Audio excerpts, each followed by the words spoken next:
Yes, good morning, loud and clear. Good morning. Thank you so much. So let's start. Hello, everyone. Thank you very much for being here with us. I'm Lubna Alem. So for those who don't know me, I'm the EURE Program Officer at the GICHD, and I'm also the Secretary of the EURE Advisory Group. So thank you very much for being here, and I'm going to be moderating this event along with Agnes Tilina from the CCCM cluster. So on behalf of the GICHD, we warmly welcome you here at the center, as well as the people joining us online.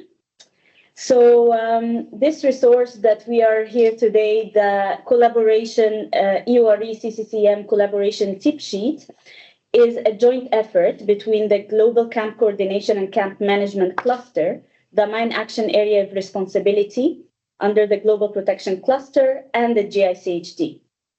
I'm very grateful for our strong collaboration in developing this product that will hopefully contribute to making displacement settings safer for affected communities and at the same time for humanitarians too.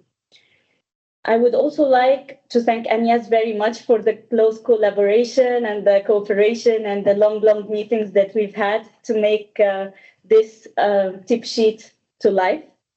It has been a pleasure working with you, really, also co-organizing this event. So now I'm going to quickly walk you through our agenda today.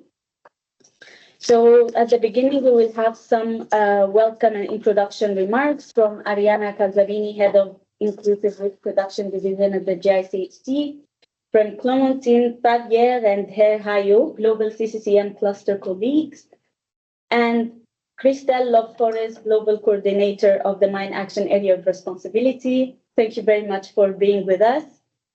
Then we will provide an overview of the new tip sheet, highlighting the rationale, the key outcomes, practical entry points. And then we'll hear some perspectives from colleagues joining us online from the field, from Ukraine and from Gaza. Finally, we'll open the floor for questions, reflections, discussions, and remarks. So with that, I am going to give the floor to Ariana for her opening remarks. Thank you so much, Lubna. Welcome everyone to the GICHD, and thank you for joining us today, both online and in person. It is a pleasure to be here today and open this meeting alongside my colleagues Clementine there and Christelle. And this collaboration with the Global Camp Coordination and Camp Management Cluster and Mine Action Area of Responsibility of the Global Protection Cluster reflects the GICHD's commitment under our current strategy to reduce the impact of explosive ordnance through synergies and practical connection with other global humanitarian agendas. Apologies for my voice, but I'm not feeling great today. Over the past years, we've worked to integrate explosive ordnance risk education into both education in emergencies and migration contexts. The tip sheet presented today is a direct outcome of the joint roundtable hosted here exactly a year ago, so October 2024, which brought together actors from our different sectors to share practices and forge new guidance. This tip sheet represents a concrete example of how mine action and particularly explosive ordnance risk education can be effectively integrated into other sectors based on established good practice. My colleagues working in explosive ordnance contaminated contexts, along with recommendations for new areas of cooperation. At its core, this product illustrates collaborative progress towards a shared objective, protecting displaced populations from the threats of explosive ordnance. Such cooperation is vital in today's context, marked by increasing emergencies, ongoing conflict, and shrinking humanitarian resources. Pooling efforts is essential for civilian protection, especially for those on the move. This work also supports the implementation of the two main humanitarian disarmament conventions. The Cluster Munition Convention's Lausanne Action Plan, Action 27, calls for risk education integration across humanitarian development, protection, education, and related efforts. The Anti-Personnel Mine Bank Convention's Siem Reap Action Plan, Action 26, promotes embedding risk education and risk reduction programs within broader humanitarian, health, education, and disaster risk reduction plans.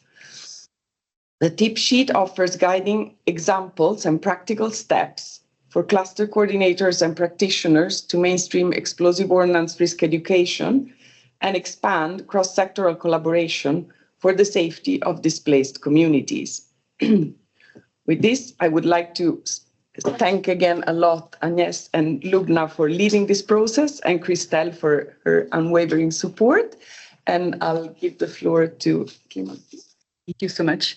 So thanks a lot, Ariana and GICHD for hosting this event and bringing us together to talk about this important or critical topic.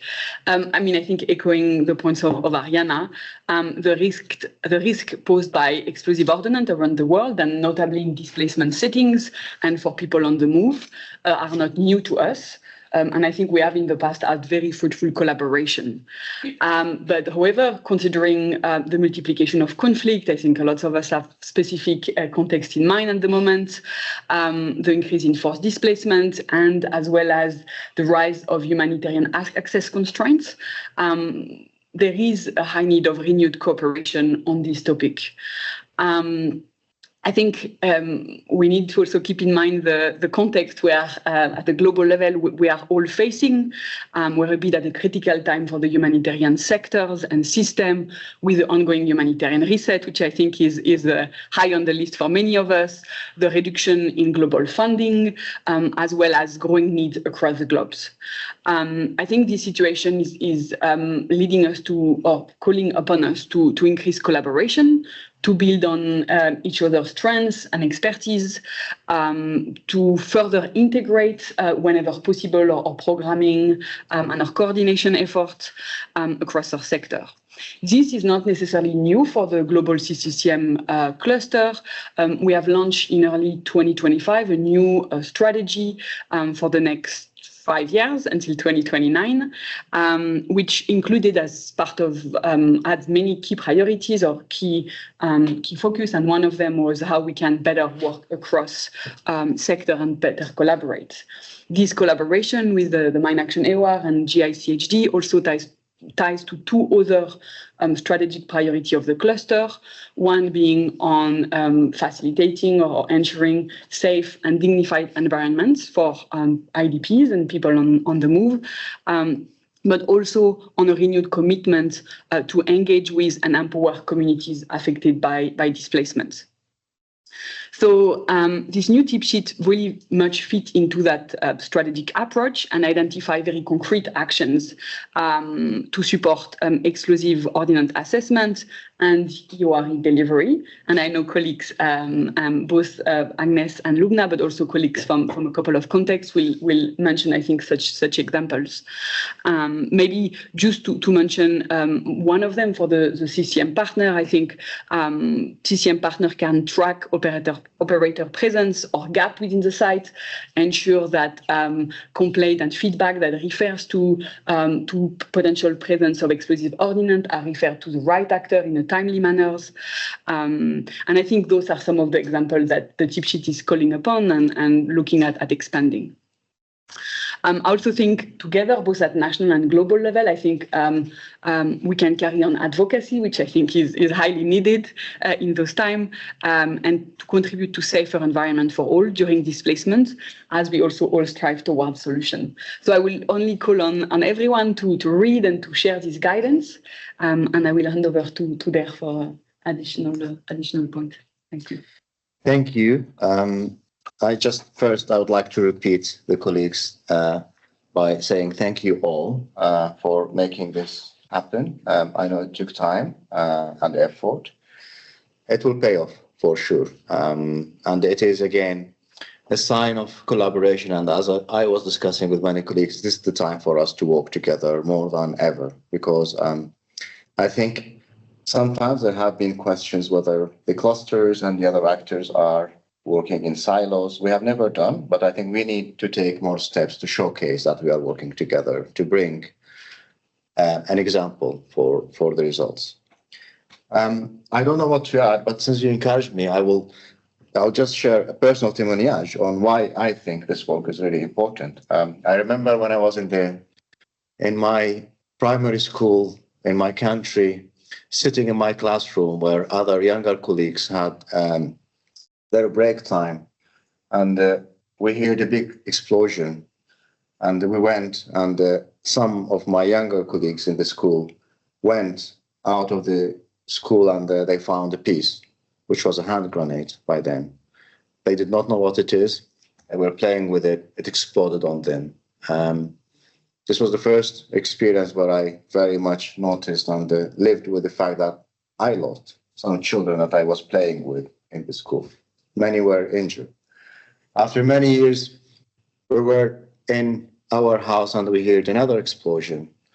This was during the embargo in Iraq, and because of poverty, children were outside to collect pieces of metals and sell them for very cheap prices in the market. And they found an abandoned rocket by the army in one of the valleys, and they went trying to dismantle it, and it exploded on them. There were, I remember, some 24 neighbors of mine in that experience. A dozen of them passed away. Many of them had to live with permanent disabilities.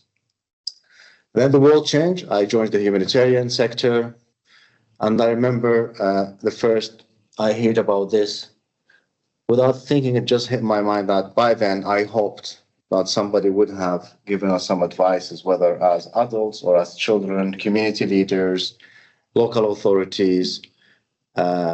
These memories will stay in our minds, of course, and but also the memories in the families and those who passed away and those who had to live with disabilities forever. There were many, many other experiences that we were living with, which just simply tells how important this work is. It is extremely, extremely important because, to be honest, violence happens for a certain number of years and people often forget about it. But the remnants, the impact, the explosions in the agricultural land, in the houses, the tents, the other places continue happening and people are suffering. In our work, we face this on at least on weekly basis in the areas where we have concentration of IDP sites, and we deal with it. And I think Ruxandra, myself, many others here, the CCCM, Clementine, Agnes, we have worked in the CCCM sector, and of course you are the specialized one that we see this is important. So with this témoignage, I think, again, we encourage this collaboration, and I think we really have to continue implementing it. There has to be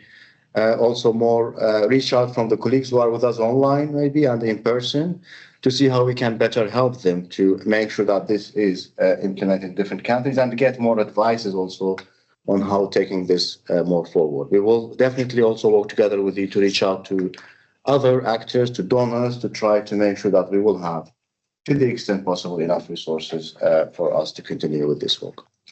Thank you. Estelle, over to you.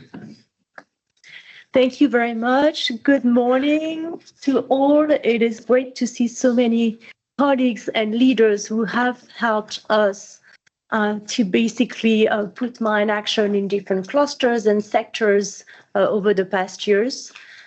I have a lot of thank you to give, so I'll thank everybody for in the interest of time. But I want to make 5 points. One, last year when we had the Global Cluster Coordinators Group Retreat, we had a session with Dennis Brown, who is now the humanitarian coordinator in Sudan. And Dennis Brown told the cluster coordinators that we need to be ruthless about delivery. So I want us to be ruthless about coordinating support to our partners so they can be super effective and impactful in terms of protecting people. So why does it matter? It matters most of all because what we do in Mine Action is protecting the right to life. So when OCHA tells us because of the funding cuts, we're going to focus on life-saving only, well, Mine Action should always be in everybody's, agenda and priorities because that's how we protect the right to life. Of course, the impact of mines and other explosive ordnance on human rights is huge. I want to highlight a very good paper by MAG on Mine Action and Human Rights, which highlights how it impacts different human rights. And one that's very relevant to my cluster in the shelter and camp management and housing, land and property cluster is the fact that mines and other explosive ordnance impact the right to adequate housing and secure tenure because it prevents and obstructs the access to house and land and therefore undermine the enjoyment of property rights. So I want just to leave that with you, but really encourage you to read that paper by MAG and also tell you that MAG has won the Humanitarian Hilton Award and is getting basically the prize, which I think is several millions, on Monday at a big reception in New York. So, kudos to MAG, which is one of our partners that is ruthless about delivery and protecting people. Now, next point. Yesterday, I was talking to the ambassador of the UK to the conference on disarmament, including about the launch of this wonderful tip sheet. And he told me what he was very interested in is what would be the process to monitor the impact of this collaboration and of this tip sheet. And so how do we monitor the impact? What would success look like for this tip sheet? It would look like no more IDPs or communities where IDPs are getting into accidents. And we are far from this. Today, I received a report from our Syria coordinator that there's been more accidents in the past 2 weeks, including child IDPs injured and killed in Syria. And Syria is, of course, one of the main country of focus right now of Mine Action. I would really like us to work together more with our colleagues in Syria. I hope they are on the line because, frankly, this is where we are seeing a huge number of accidents and casualties. But Syria is not the only one. We still see many casualties in Afghanistan, in Sudan, and many other countries. So together, let's try to reduce the number of casualties, increase accessibility of essential infrastructure, and also increase the ability of people to pursue livelihood, which means them having information about what the risk look like so they can themselves mitigate it. My last point will be on livelihood. We will not succeed unless we can provide alternative livelihood. The reality is that many people, farmers, take risk and they know what the explosive ordnance look like, but they still go into these dangerous and contaminated areas because they have no choice. So as long as we don't build resilience, livelihood, socioeconomic opportunity, we will continue to have accidents. So I will stop there and look forward to the discussion with all the participants. Thank you. Thank you very much for our speakers for these opening insights. And indeed, we have a colleague joining us from Somalia, Uganda, Syria, DRC, Ethiopia, Myanmar, Afghanistan. So we have 120 participants joining us online. So hopefully we will hear from them in the discussion session at the end of our event. So let's move briefly to a background about our collaboration tip sheet. So the tip sheet is actually a product of extensive consultation across the CCCM, Mine Action, and EURE communities. So as you've mentioned, that it responds to a clear need that displacement contexts today are increasingly contaminated with explosive ordnance. So this creates daily risks for displaced people, for host communities, and also for humanitarian staff. So the objective of this collaboration is to make sites and services safer by ensuring that CCCM actors works together with mine action partners and integrate risk education into their work. So some of the key outcomes that we hope that we achieve through this tip sheet is preventing explosive ordnance risks from the onset of displacement, and we include EURE in planning processes, promoting safe behaviors among partners, among displaced populations, and among host communities. Also, of course, fostering stronger intersectoral cooperation, including data sharing, advocacy, and joint planning.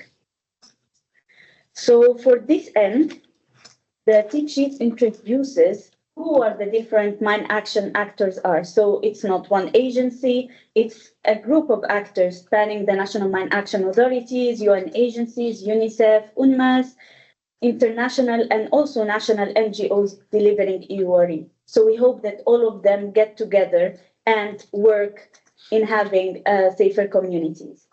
The different intervention and activities of these actors, from clearance to EURE to victim assistance, we see that how these link directly to work on safety, services delivery, and protection. So with that background, let me now hand over to Agnes, who will guide us through the practical entry points for this database. Thank you, Lubna. Thank you, colleagues.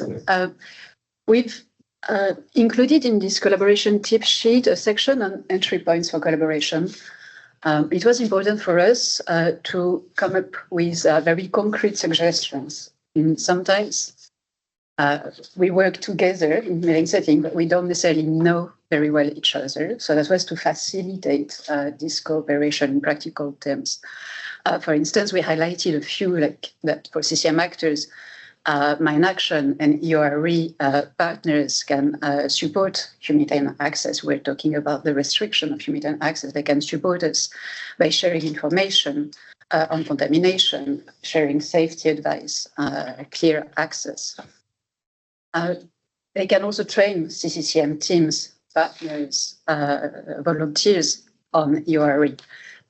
This is a very important support that they can provide to us, help us develop messages for communities also.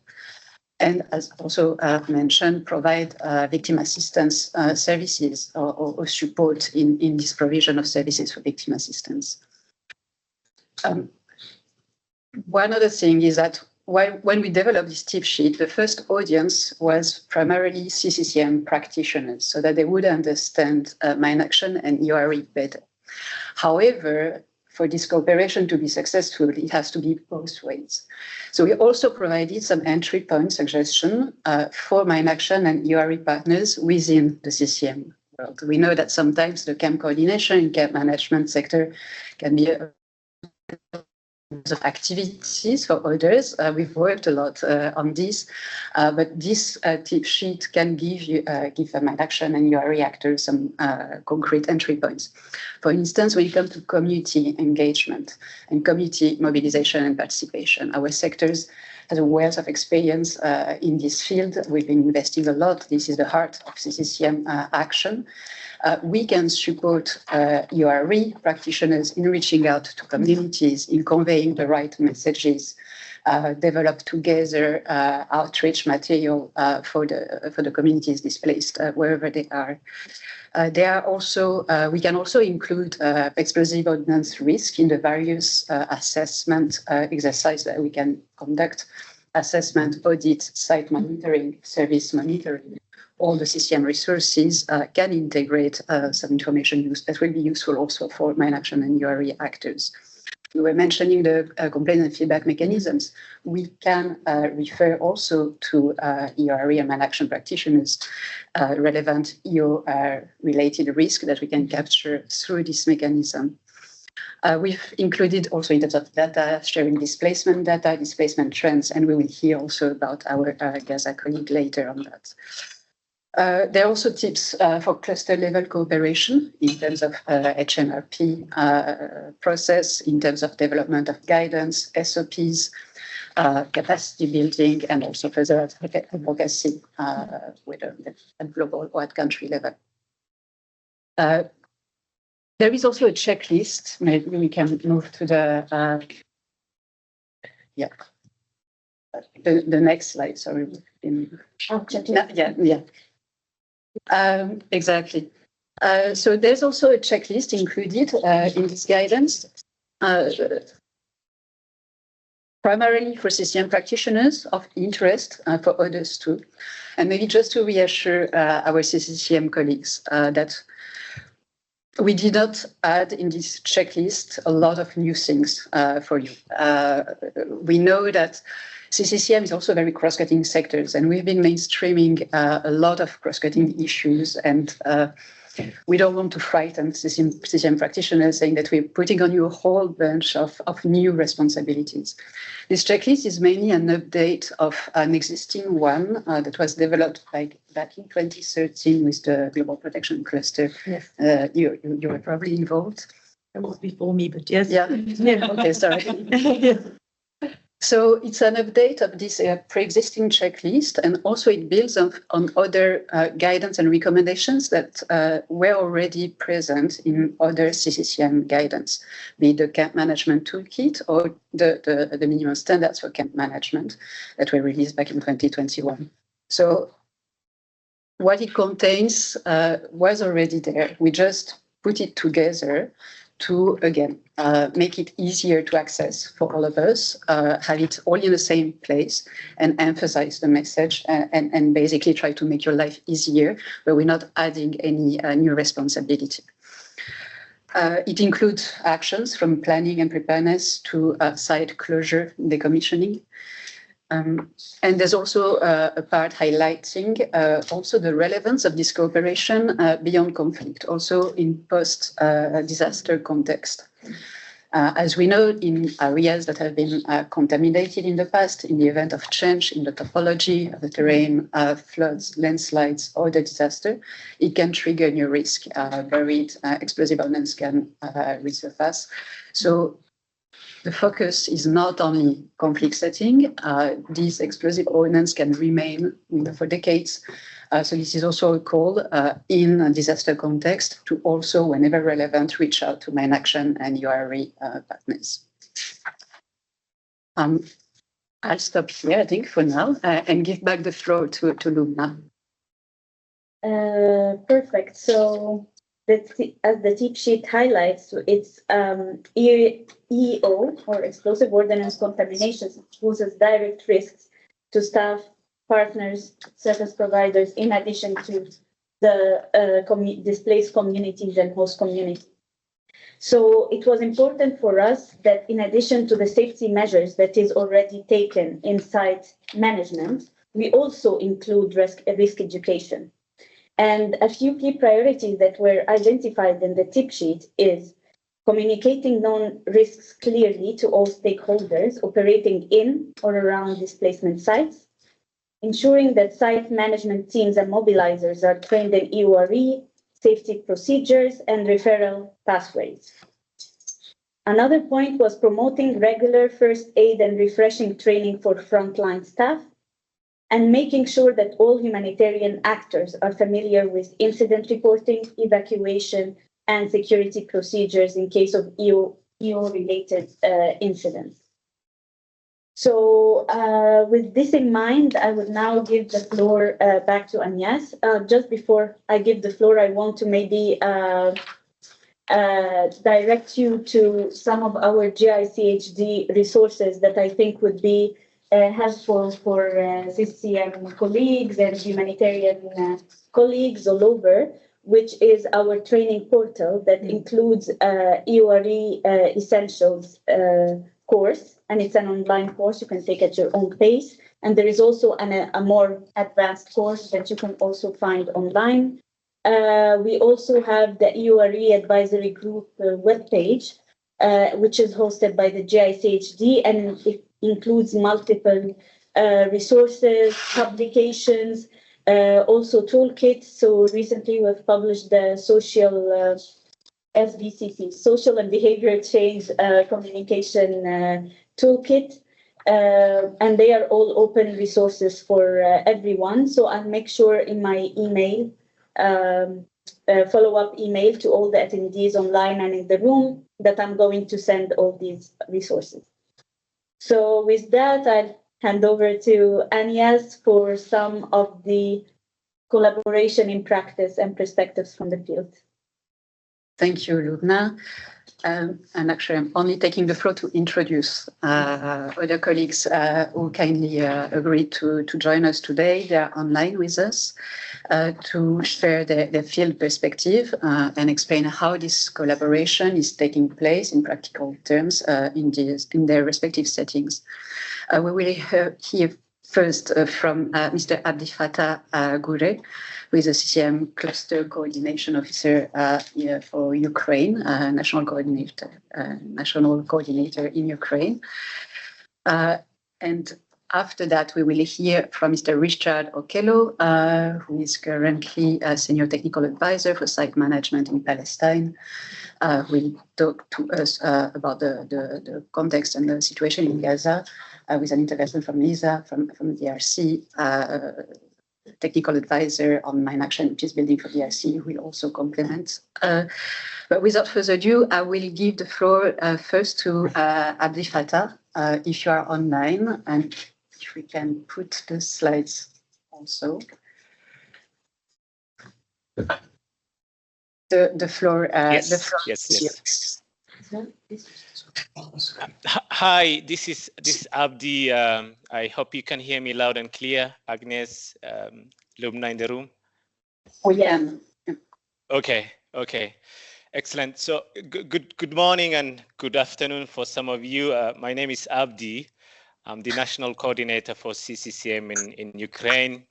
And again, I wanted to thank the organizers of this event for bringing us all together, and very happy to share some of the concrete field level experiences on the collaboration happening between Mine Action AOR as well as CCCM partners in Ukraine.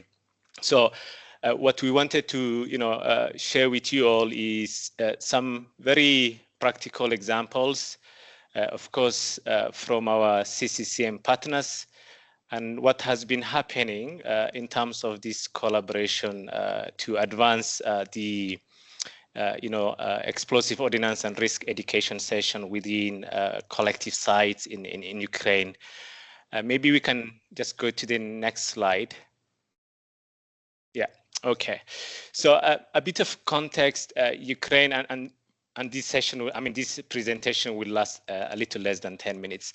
So a bit of context in Ukraine, at the moment, we have around 1,500 collective sites hosting more than 70,000 IDPs. And very particular, profile of the population group, vulnerable caseload, people of limited mobilities, but also children as well. Some of these collective sites are located in very high risk regions in Ukraine, I will say.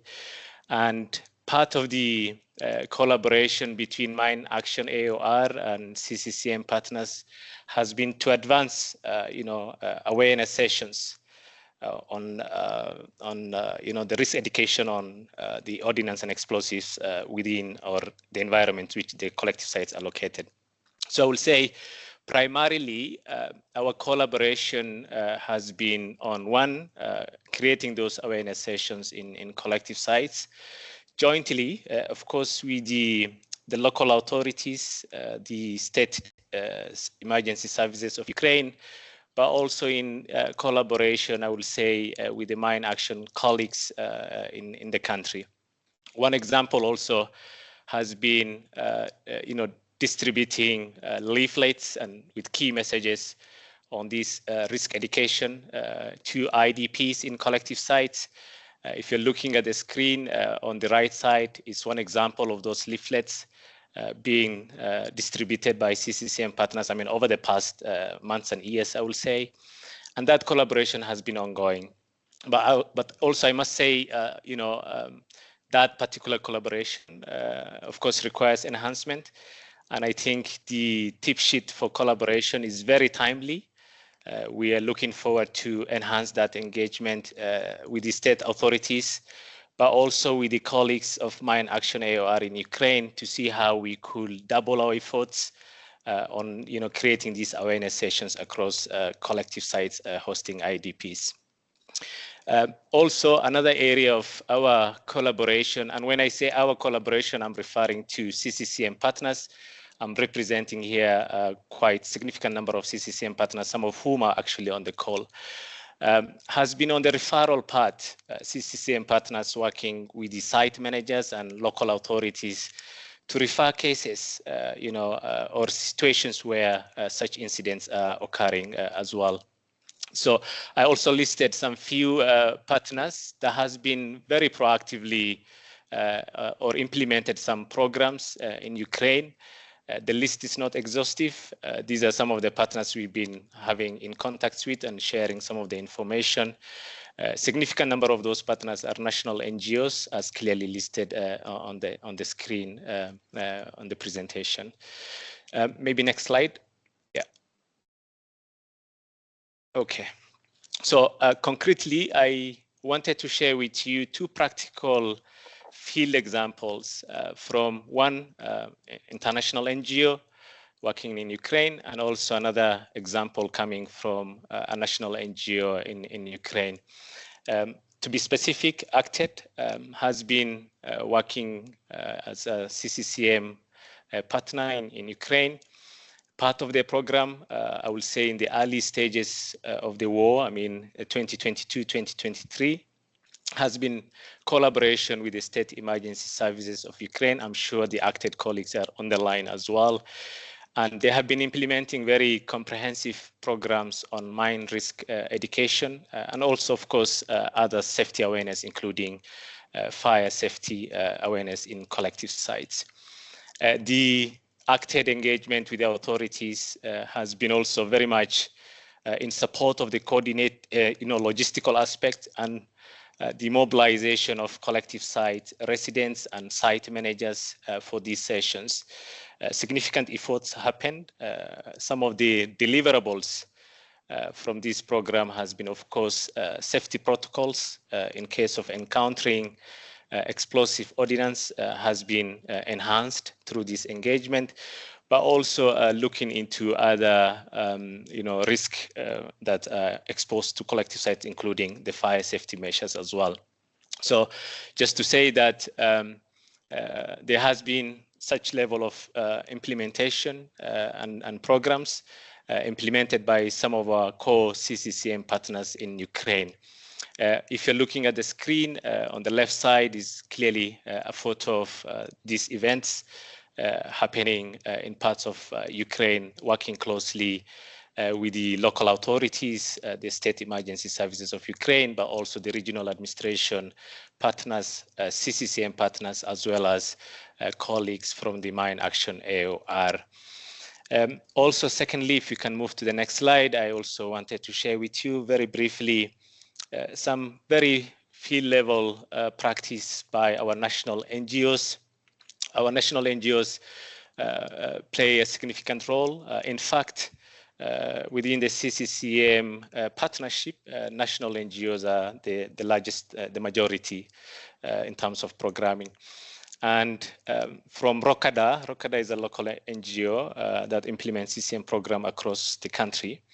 They had a program that very much focused on community engagement on risk education, and they have implemented this program in the last couple of years, of course, in collaboration again with the State Emergency Services of Ukraine, very much coming into play because for us, engagement with authorities is very essential as well to advance that ownership of the whole processes as well. Through this program of community engagement, this national NGO was able to provide lectures and interactive tools with a particular focus on child-friendly, innovative approaches of engagement. I think that's very essential. And also this, I will link to the early remarks from Derhayo on his experiences on why we need, programs tailored to individual age groups as well. There has been also very practical demonstration in collaboration with the State Emergency of Ukraine, with the CCCM and Mine Action AOR colleagues in Ukraine as well as capacity development, as I mentioned earlier. But also, one very interesting point also is the legal and social consultation for survivors and referral. Rokada, through this program, has been able to, support survivors through the legal processes and seeking support within the social services available in country. So these are some of the, two practical examples. I will say they are not limited to only these two. There are quite substantial work done over the years, but absolutely there's a need for us to enhance the collaboration, but also on the programming aspect, particularly on community engagement, on risk education. The last slide, if you can go to the last slide. So we wanted to share also from Ukraine what we see as an impact. And I think this tip sheet collaboration with Mine Action AOR comes timely as well, is we see in areas where these programs has been implemented, a very enhanced preparedness and protection awareness among displaced living in high-risk areas. As you are very well aware, the context in Ukraine still remains volatile, very violent in terms of the conflict, and we continue to see some of the IDP collective sites being, hit as well and facing those, risk as well. The authorities from this collaboration by our CCCM partners have also recognized as a very good model of effective partnership. We would like to see that also enhanced in the coming months and years as well. And then also very much aligned or linked to the recommendation in the tip sheet and some of the recommendation coming from the panel members is how we can scale up age-appropriate trainings for particular groups, population groups, when it comes to children, youth, and adults. You may have seen in the last slide, one of the national NGO had adopted very innovative approaches on risk education targeting children. And I think this, I will also link to the very sobering, experiences shared by there on how we can advance, a tailored level of education or risk awareness sessions for the children as well. And then, of course, the other one, as a recommendation from our side moving forward, is to deepen this partnership with the local communities and, the education systems in Ukraine. We see there's a very strong ownership. The institutions, the authorities, different departments are playing a very key role.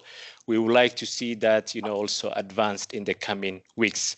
So in a nutshell, with a very reduced funding context, a very changing outlook, I think there are also opportunities for us to advance. And some of those practical examples in Ukraine speak for themselves on how we could actually advance that collaboration with the Mine Action AOR. I will stop there and then very happy to take if there are any questions or follow-up needed. Thank you. Thank you very much, Abdi, for sharing these examples and strong examples. When it comes to the questions, we will have a session after the example of Gaza. So we will be able to open the floor in the room, but also go through the question that may be put in the chat. So also a reminder to let you know you can include your questions in the chat. We will monitor. So again, thank you very much, Abdi, and we will get back to you after the presentation from Richard Okello, who's again Senior Technical Advisor for Site Management in Palestine. We talk about the situation in Gaza. So Richard, the floor is yours. Thank you very much, Agnes, and good afternoon, good morning, colleagues. It's really pleasing to see familiar faces online. Gure, Abdi, nice to see you there. Clem, thanks for arranging this. I thought it was really a very good opportunity for us to showcase how we could be able to collaborate with the main action. Our work is very connected. So I want to take you through, no, I should actually recognize also the presence of my Gaza colleagues who are online. I've seen Katarina, who is the Main Action AOR. I've seen Madi. I work with Madi here. I've also seen Rowan and others that I may not be able to recognize. So Gaza is unprecedented situation. And as you can see, my first slide is showing you the settlement type, that people don't have space to live, even to pitch up their tents. That slide is saying people are now pitching up their tents in a dump site. And that speaks to the risks that they are exposed to. Please take me to the second slide. In Gaza, it's a rapidly changing situation. The number of sites keep growing, keeps shrinking. As of yesterday, we're talking about 1,638 sites. And out of these, we were able to assess only 780, which are currently active. But the active site could change, the situation can change rapidly. 2 hours would change from being active to being inactive, or from being inactive to being active again, because of the rapidly security situation. And our presence in all these sites is very limited. We have only 7 site management. In Gaza, we avoid the name camps because the name camp has been in Gaza for quite a long time, since 1947. So we prefer to use a more acceptable term, sites. Our partners have reasonable access to 230. So, but this could also change. As I'm speaking now, if something happens, then partners will not be able to access all these sites. Next slide, please. Now, when we talk about typologies, it's very difficult to the classical CCCM site typologies. In Gaza, we have collective centers, those that were initially refugee camps. But also when the incursion started, many people took shelter into schools, into hospitals. Others are managed, others are not managed. So, but the makeshift sites, this is a new terminology, that like the one I showed you in the first slide. People move and set up a tent for a few days if they remain safe, or again, this can be disrupted. We also have what we could not describe, give it a name. We call it scattered. From along the routes, beside the traffic roads, you find sites just put along, and people maybe feel a little bit safer to be in open. Recently, there are many people who have chosen to live on the streets without any tent over their head, for the fear of 2 things. There's no space. Secondly, they don't have shelter materials. There hasn't been the shelter materials brought in for quite a number of times. But the third one is the safety. Because if you talk about the civilian nature of the site, is not a terminology we use in Gaza, because we've witnessed a number of sites being hit or being targeted, including collective centers. Next slide, please. The population of Gaza, the estimate is about 2.1 million people. So what we have been able to track, that people that living in the site is close to 1 million. But this, again, as I said, it keeps changing, can rise up, can also go down, And this does not include the population that is scattered, or people have gone back to their damaged or partially destroyed homes or buildings, or partially destroyed schools. The entire place is an IDP site. So the entire population of 2.1 million people are displaced. And then the population of collective centers also keep changing. There's one directly managed by UNRWA. UNRWA is the UN refugee works and agencies for Palestinian refugees, has been active in Gaza or in Palestine since around 1947.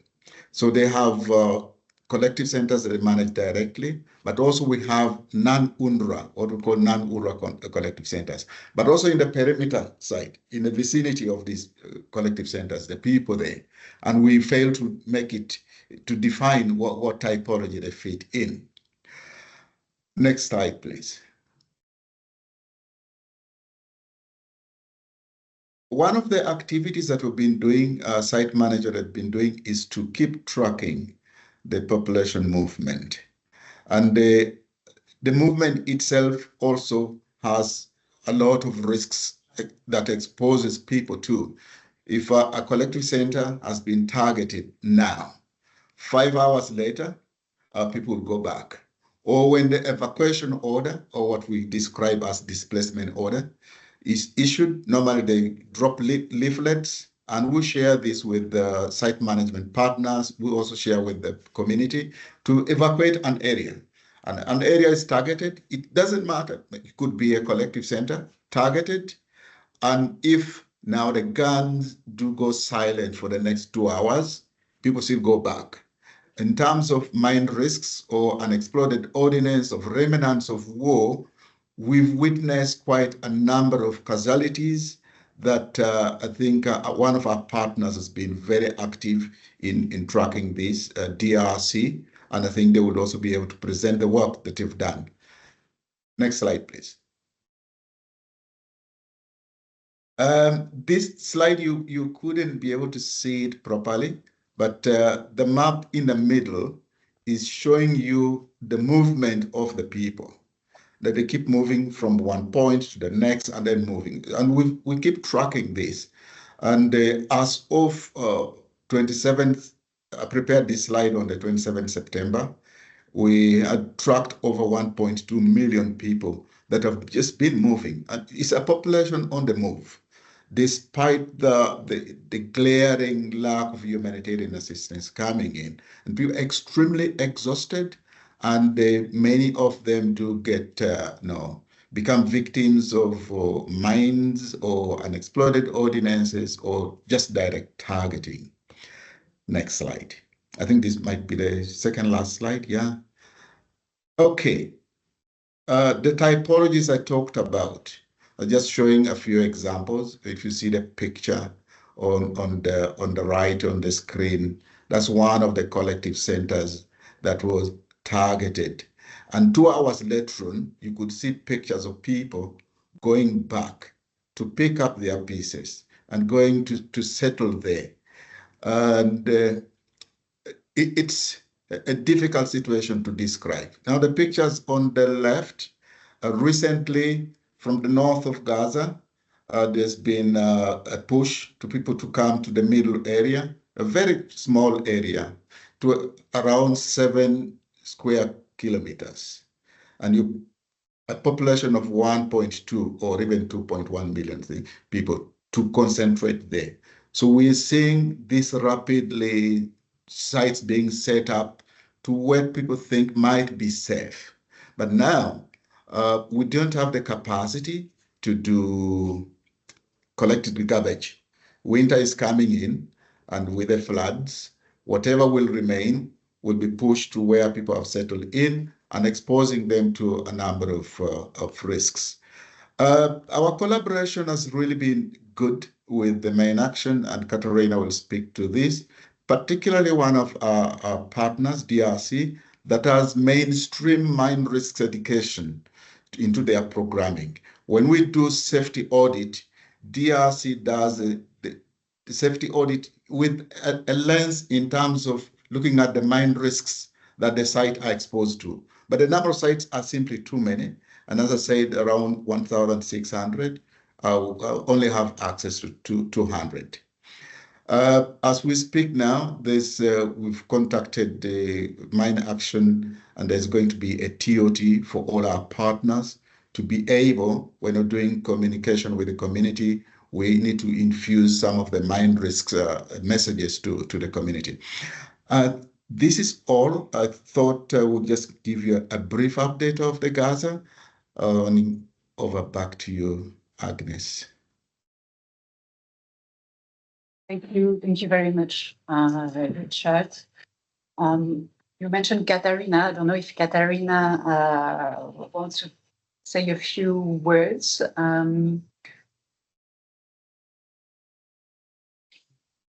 Or we go directly to Lisa. Just I didn't want to interrupt if Katarina wanted to come in as Mine Action Coordinator for Gaza, of what I understand. I think John's hand is up. Katarina also works with John Edwards. Maybe you want to say something. Yes, I mute Katarina. Yeah, sure. We are muting Katarina. Yeah, this is an opportunity. Please, we have time. We planned for 1 hour 37. We didn't want to rush. So, of course, please feel free to come in and to add if you want to. Yeah, Katarina is now with us.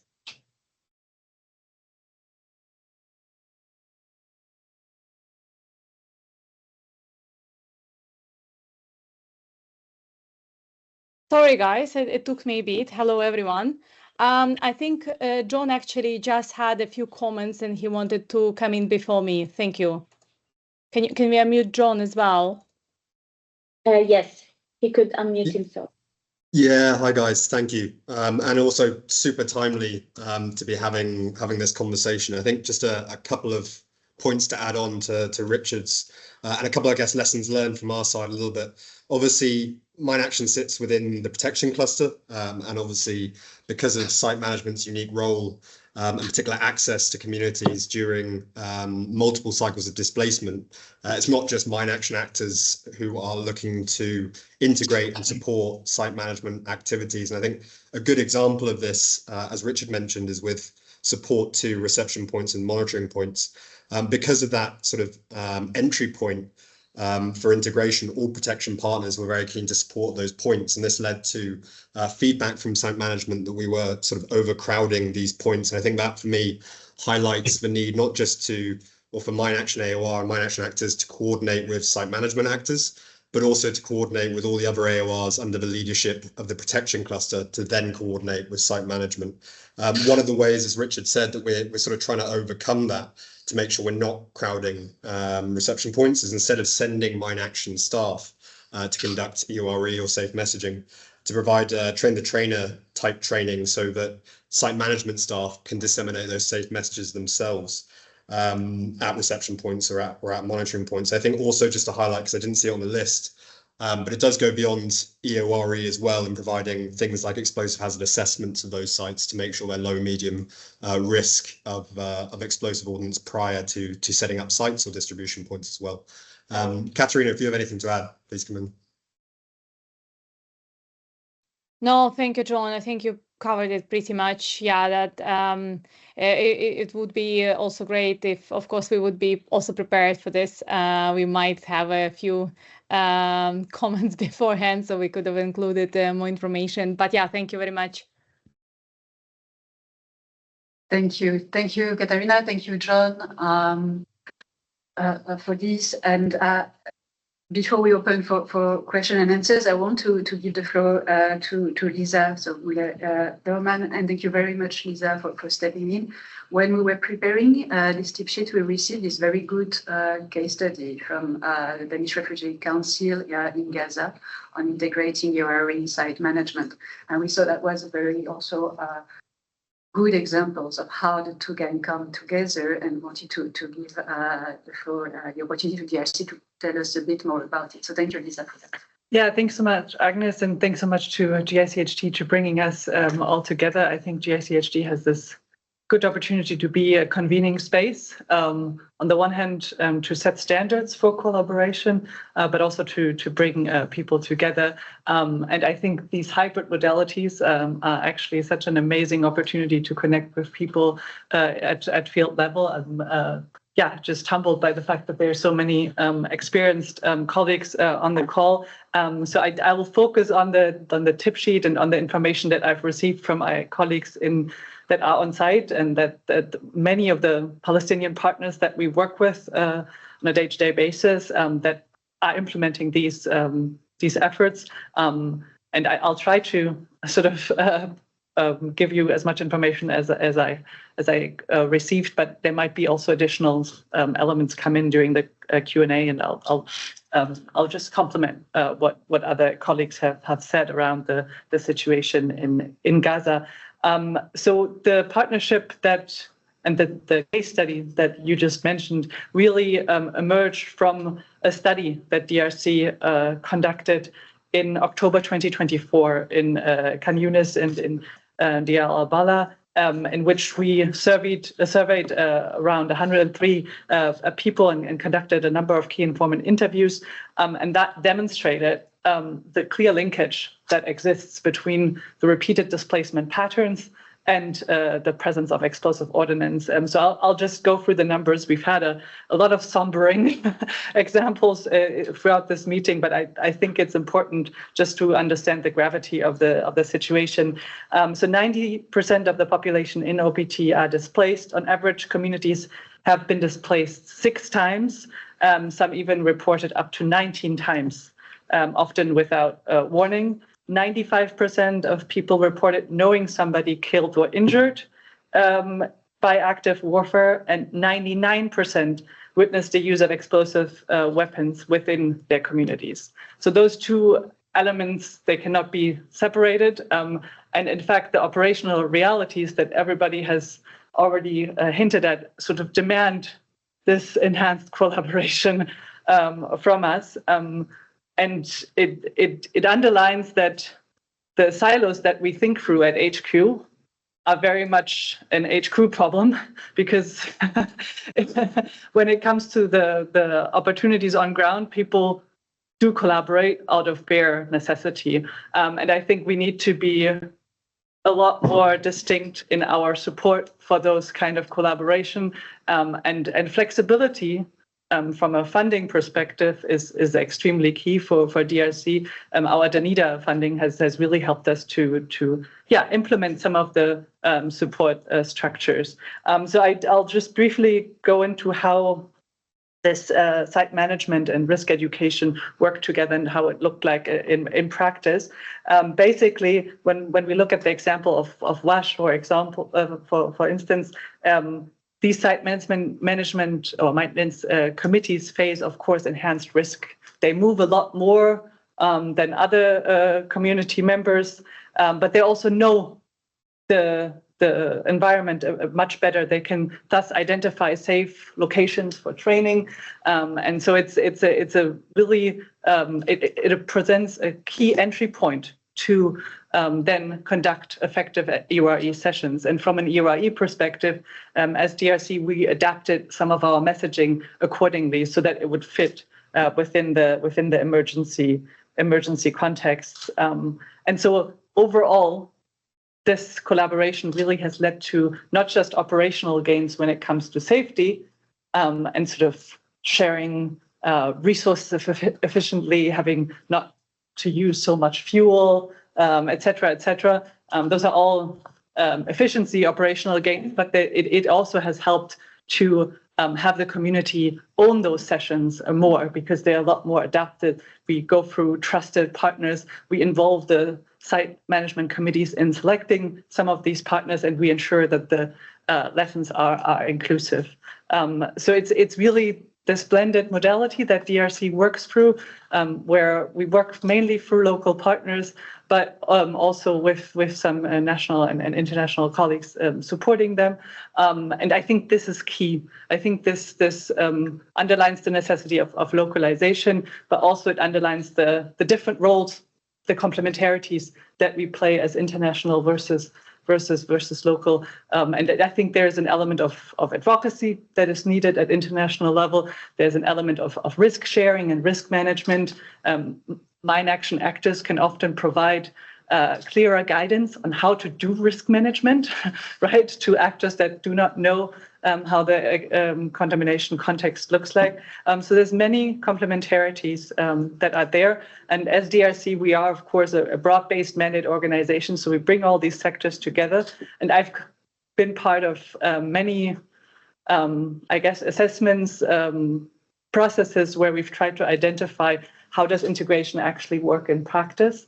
And one of the things that we have realized, and it has come out very clearly also in this session, is that integration is not a byproduct, right? It just doesn't, it might be an operational necessity, but it doesn't mean that it's easy, right? So in order to make it easier for colleagues on ground, I think we have to actively push for integration, actively provide modalities that facilitate integration.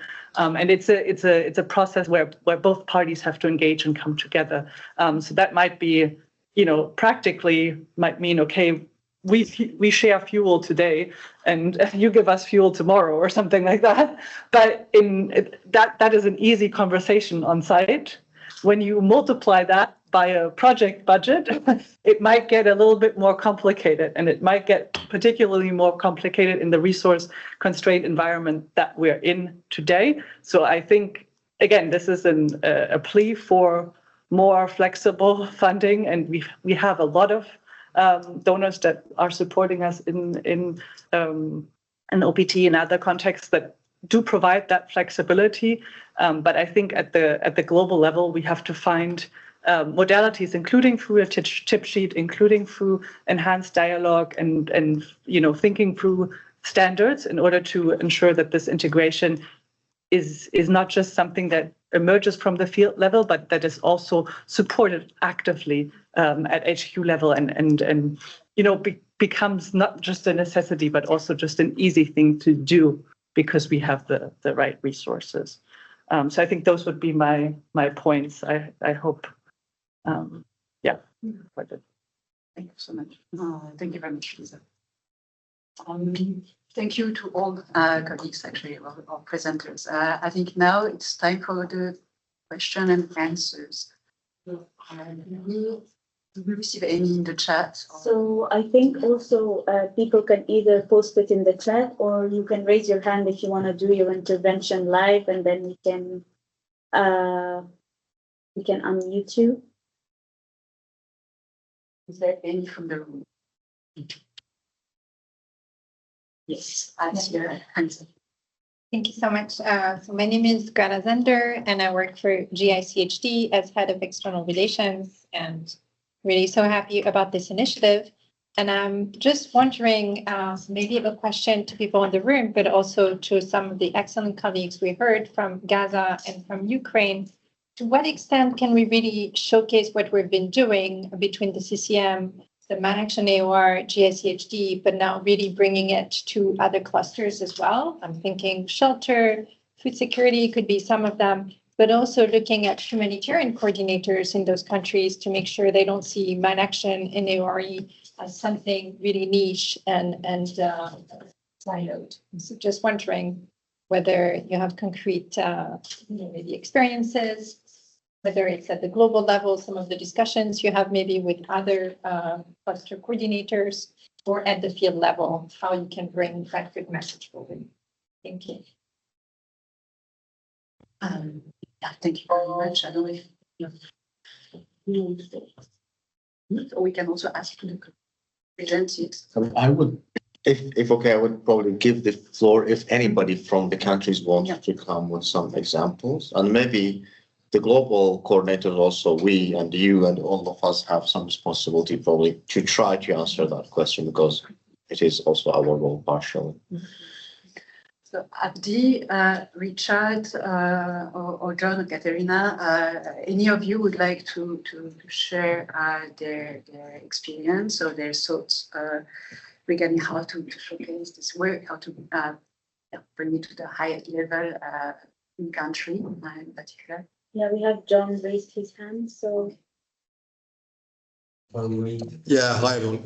I mean, I think we've had some success in OPT. That's partly, I think, because we've got 2 full-time coordinators, so we can spread ourselves around in all the different meetings and advocate for this on behalf of the sector, but also just because of the sheer density of explosive contamination and the barriers that leads to in terms of the distribution of humanitarian aid as a whole. I think a big focus of ours has been on quite often shouting in meetings about the hazards that are prevalent and why mine action as a whole, not just EORE, but including EHAs and of course victim assistance, is a cross-cutting enabler for the wider humanitarian response. About a year ago, I don't think that was necessarily reaching the top levels, but now it certainly is. And I think that is proven by the fact that we're seeing a larger slice of the pie when it comes to humanitarian pooled funding, for example.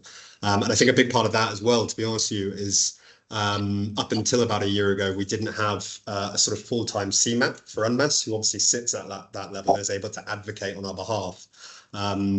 Whereas we do now have that, and he sits in a lot of those conversations. And I think there's a wider understanding now that the mine action is essential, whether that's clearing roads, whether that's providing EORE to frontline staff, whether that is, linking up with reception points, whether that is victim assistance, tracking in hospitals and primary medical centres, and so on and so forth. I can see Katerina's got her hand up, so I'll give the floor to her. Yeah, thank you, John. Just quickly, maybe to add very, very small detail. We also been quite successful with our technical working group. All of the technical working groups, they are quite active, and actually they are finding solution to many issues which are sometimes popping up very quickly to this fluid context, which is rapidly changing actually. So I think that was a big success. I think like entire AOR, including technical working groups, very united and solution oriented. Thanks. We have also a request for intervention from Aida Cargill from the Syria Mine Action Area of Responsibility. So Aida, can unmute yourself. Hello, everybody. Good afternoon. I just wanted to give a few points, maybe not to answer to the question that was posed by Greta, but also just really to start by thanking all of you for these efforts and for the tip sheet. It's extremely, extremely important and relevant, and will be shared in Syria with all the partners for sure. A few points on the Syria situation specifically. I think, as you probably all know, Syria has just got a new government with inexperienced authorities to a large extent. So the collaboration is still in the buildup. But at the same time, the Syria response is really underfunded. And so specifically also for coordination, the clusters and the sectors now are quite understaffed. At the same time, we have a number of different emergency situations arising, where the functionality of sectors collaborating with OCHA has been really a challenge in terms of putting everything together. So I will admit to have not to the full detail read the tip sheet, but I would want to maybe raise sort of a few points to add to this, and to maybe provide for a little bit more information on how we would manage in terms of understaffing this dynamics between CCCM cluster and sector here and mine action AOR. And then I also wanted to sort of bring the elephant into the room on humanitarian reset and how we will be able to use this tip sheet once the humanitarian reset kicks in and things are changed within the protection sector and protection clusters. I'll stop here and hand it back over to you. Thank you. Thank you. Thank you very much, Aida. Maybe there are a few points. I don't know if you would like also to comment or to. Maybe I'm happy to make a couple of points and. Or No, I mean, my point is quick. I mean, the humanitarian reset was mentioned. Also, we have to say that the shelters, CCCM, and the HLP are going to join forces. I don't want to mention the word merge, it's joining forces. So I think it will give us more opportunity also to work. We are discussing with the colleagues on how to even bring a stronger voice for the mine action into the discussion. But more to say on that very important question is how to have it more acknowledged by the different actors, how to have it owned. And you are asking this because, you know, it's difficult. It's difficult because these kind of specific activities is not to tell, and you were telling that you were discussing with the British ambassador, and we were discussing with the donors as well. Often they say, how can we see the impact? It is actually, the impact is what would not happen if we do a good job, not what would happen if we do a good job. So that's why it makes it sometimes a very thankless job. And only those who own it from the beginning, who understand how this is stopping things from happening, not making things happening in many cases, is important. That's why it has to be owned by them. And I think for that reason, very much we need to really engage first among ourselves. Let's empower each other more. We will definitely take the responsibility from the CCCM perspective. And we saw Gure, you saw Richard and all the colleagues, how much they are working closely. And we can mention many, many examples. Believe me, like as cluster coordinator in the field, we have endless numbers of examples, how much we have been working. Maybe we did not do a good job by recording these examples, and I think we should do that as well. So let us try to probably engage with the actors proactively and agree on some common messages, not only to the directly affected population, but also, as you mentioned, to the senior humanitarian decision maker, local authorities, etc. And maybe just adding to that, I think the key component is really data, right? And giving having the ability to tell that story in terms of how the collaboration has worked. Very often data is scarce, access is scarce. And so I think for donors also the other side of the coin is really to, if they want to see impact, they have to support analysis, right? Because people that are collaborating together on the ground, they're doing things, right? They're not necessarily, we don't necessarily have the capacities to document everything, right? Because we're focused on clear, on alleviating the issues that are in front of us. And so I think that very often you think, okay, this just comes as a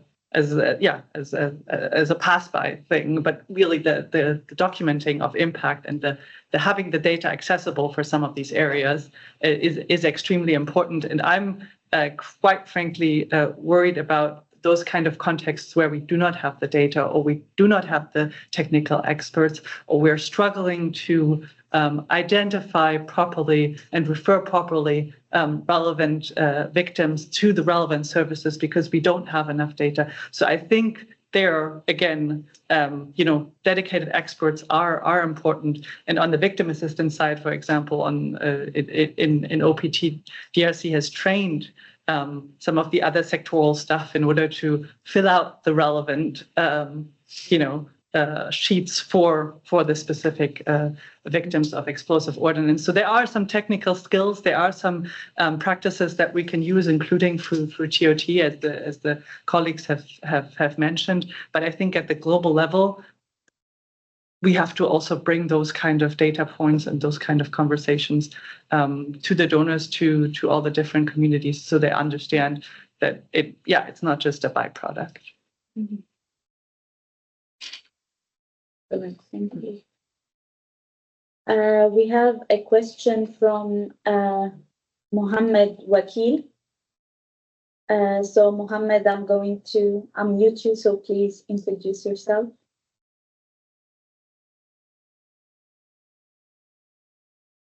Thank you, and good morning, good afternoon to everyone.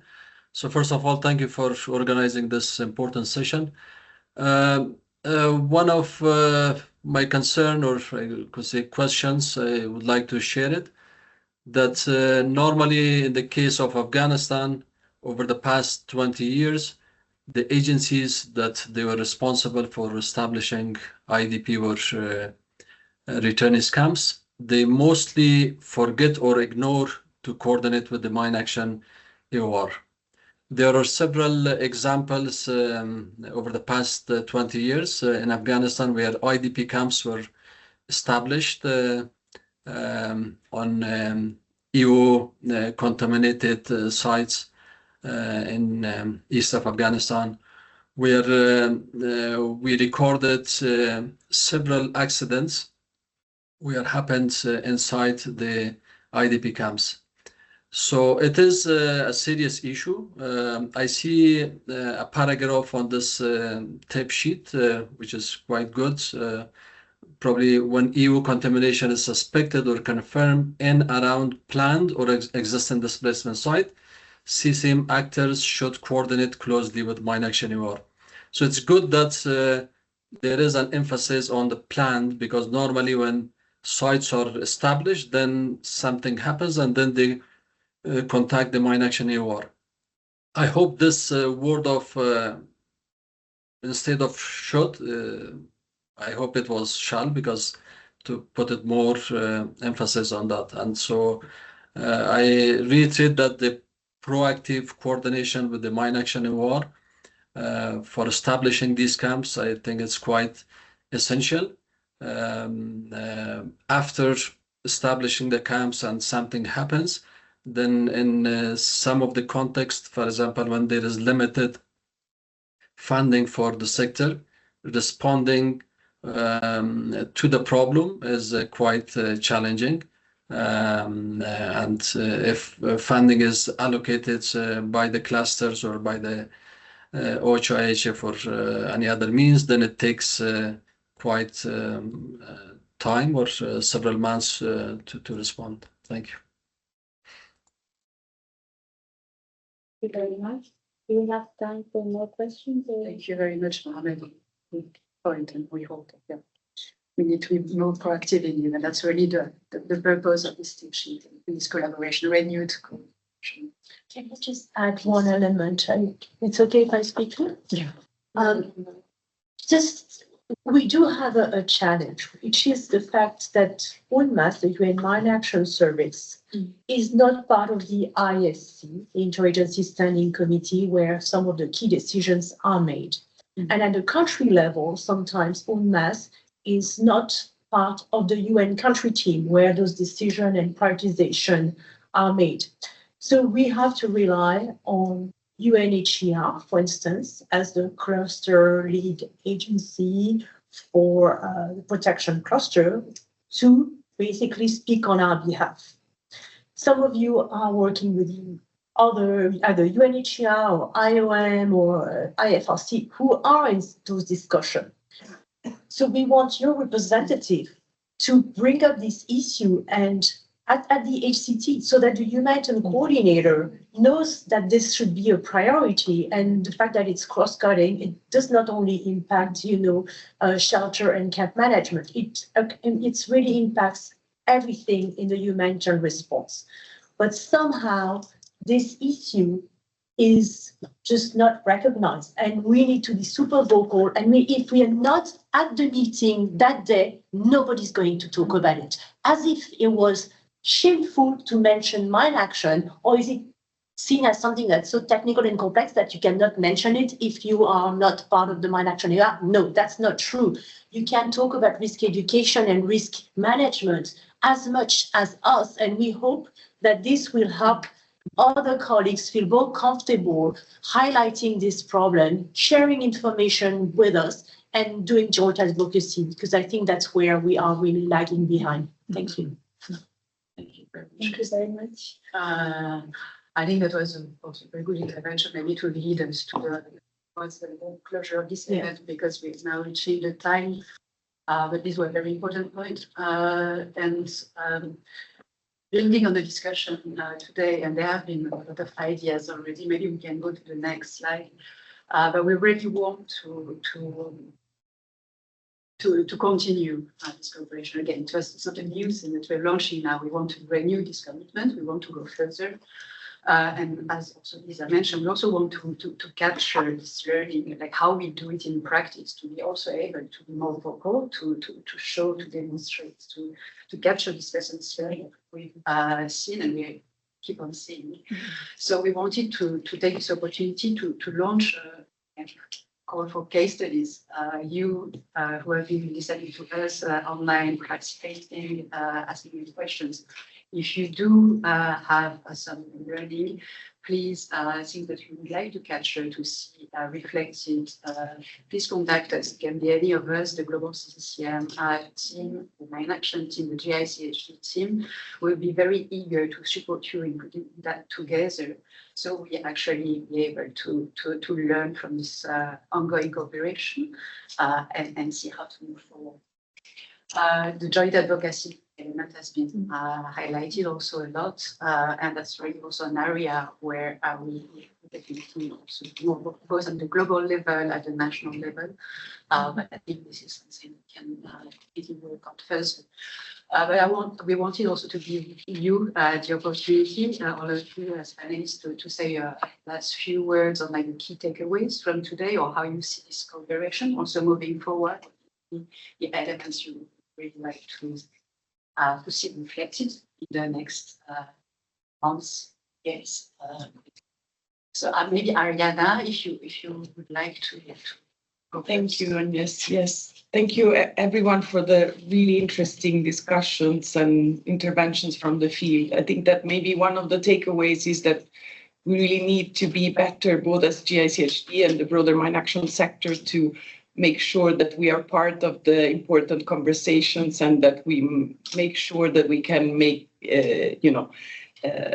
safer environments for displaced people in general. And in terms of the specific topic of this day, that the tip sheet is actually something that is used and, read and practiced in the field. Those would be my two takeaways.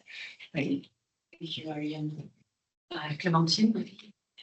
Yeah, no, I think when I was thinking on key takeaway, or maybe echoing some of the discussion, I think for me, advocacy, I think both coming from our level and the global level, but also at country level, I think is something that I think we do need to do more. And I think maybe then building, because I think as Lisa was saying, I think it's very hard to do advocacy without data.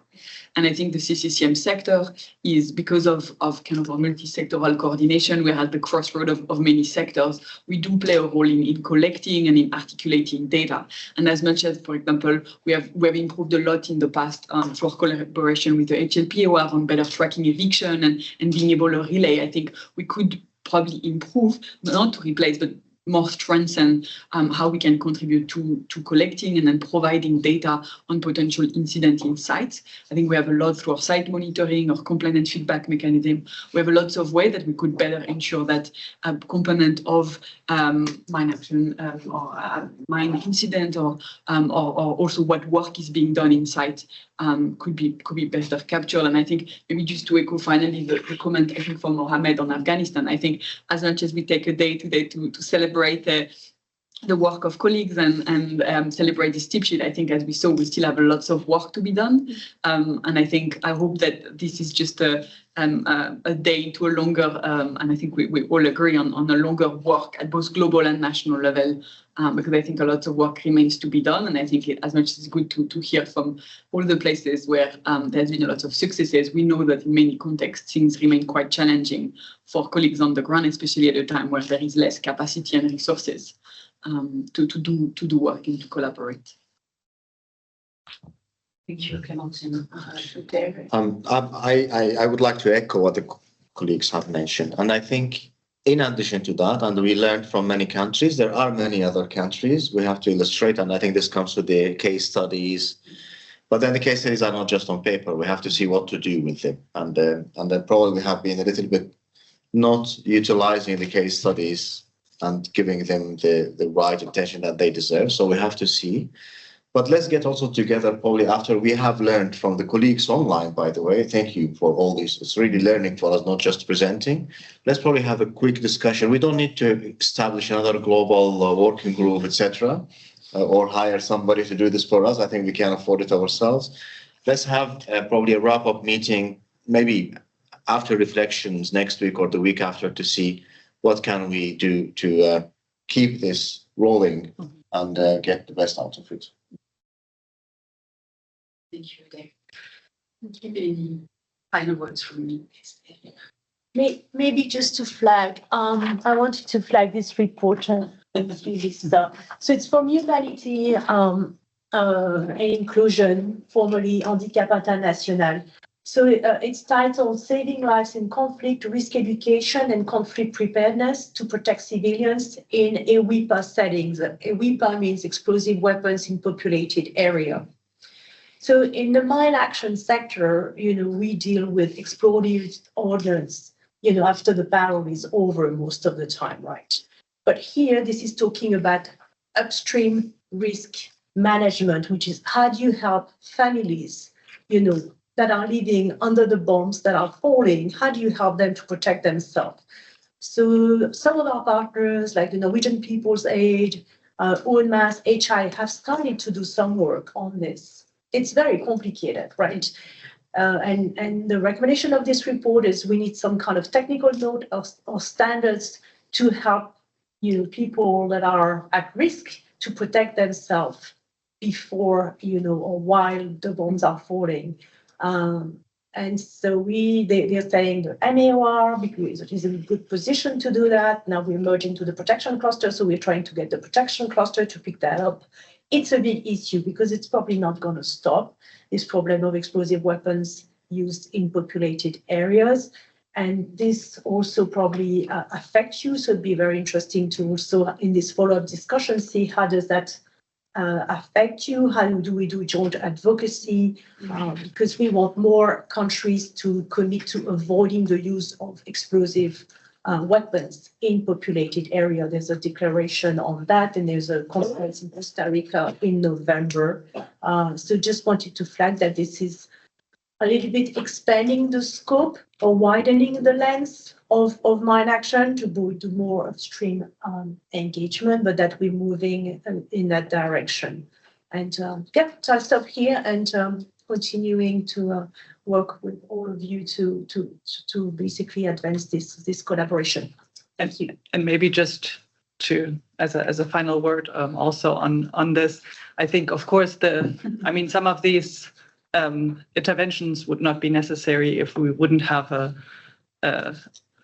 the nature of conflict that has changed and the violations of international humanitarian law that are ongoing and that are rampant at the moment in many conflict scenarios. So it's also the conduct of war that has shifted and that has required from humanitarian actors to adapt. It has brought us to collaborations like the one that we are discussing today. But it's very important that this advocacy element continues and that we bring the perspective of colleagues to the field, because some of these assessments are actually data. It's not the most important or not the most costly intervention, right? It's one part of the intervention. But the technical work, the clearing all the square meters is often what is very, very costly. When it comes to non-technical survey and assessments, it's not the most expensive activity, but we have to actually dedicate resources to it. Same for risk education, same for victim assistance. Those are the three pillars of mine action that are constantly underfunded. So I think it's also a plea to donors to also not just flexibility, but funding from a qualitative perspective, because in order to document impact, it's very often qualitative, and it's very often the assessment and the collaboration with other sectors. So just wanted to underline that once more. Great. Thank you. Thank you. Thank you very much. And I cannot echo more what you've mentioned. And I think it would be important to follow up, not just to launch a collaboration, but to also follow up on it and to document our work and to document success stories.